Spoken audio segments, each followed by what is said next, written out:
प्रत्येक व्यक्तीमध्ये एक भूत लपलेलं असतं. खोटं वाटत असेल तर आधार कार्डवरचा फोटो पहा एकदा.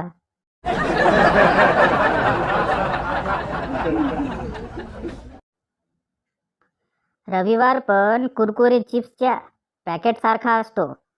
उघडला की अर्धा संपलेलाच असतो.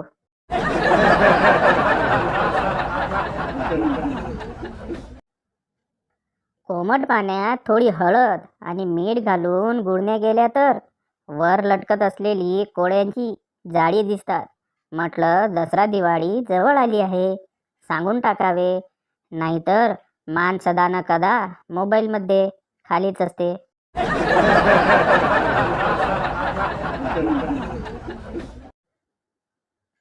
आता आतुरता फक्त गोधड्या आणि चादरी धुवायच्या.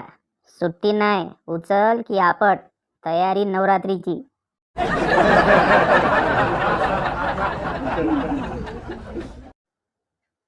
म्हण्या फोनवर, तू खूप सुंदर दिसतेस.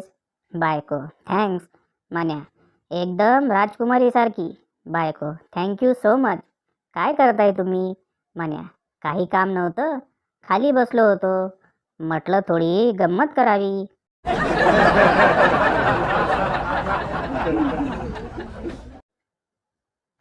पती पत्नीला विचारतो, सांग वाढदिवसाला तुला काय देऊ?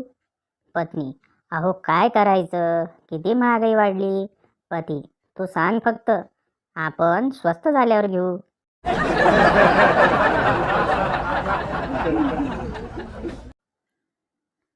पप्याचे बाबा FTV बघत असतात. अचानक पप्या येतो तर परिस्थिती सांभाळण्यासाठी ते म्हणतात, अरे गरीब मुली आहेत या, कपडे घेण्यासाठी पैसे नसतात त्यांच्याकडे. तर पप्या म्हणतो, यांच्यापेक्षा अजून गरीब मुली आल्या तर मला पण बोलवा.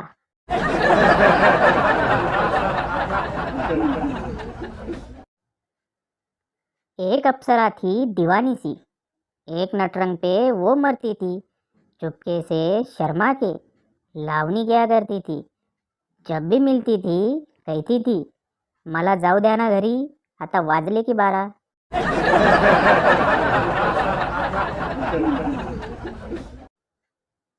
झाडावर प्रेम करा, झाडाखाली नको. एकदम बरोबर.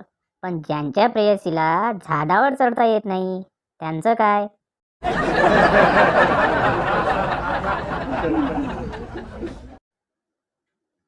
लग्नाच्या दुसऱ्याच दिवशी नवरा नवीन नवरीशी भांडायला लागला. आजूबाजूचे लोक जमा झाले आणि भांडण सोडवून त्याला विचारलं, का रे, का भांडत आहेस? नवरा रागाने लालबुंद होऊन सांगू लागला, ही भवानी माझ्या चहामध्ये तांत्रिक बाबाने दिलेले तावीज टाकून मला वशमध्ये करत होती. माझ्या आईपासून मला वेगळा करण्याचा डाव होता तिचा. तेवढ्यात बायको ओरडून म्हणाली, तावीज नाही रे नरसाड्या, टी बॅग आहे ती, गावठी कुठला.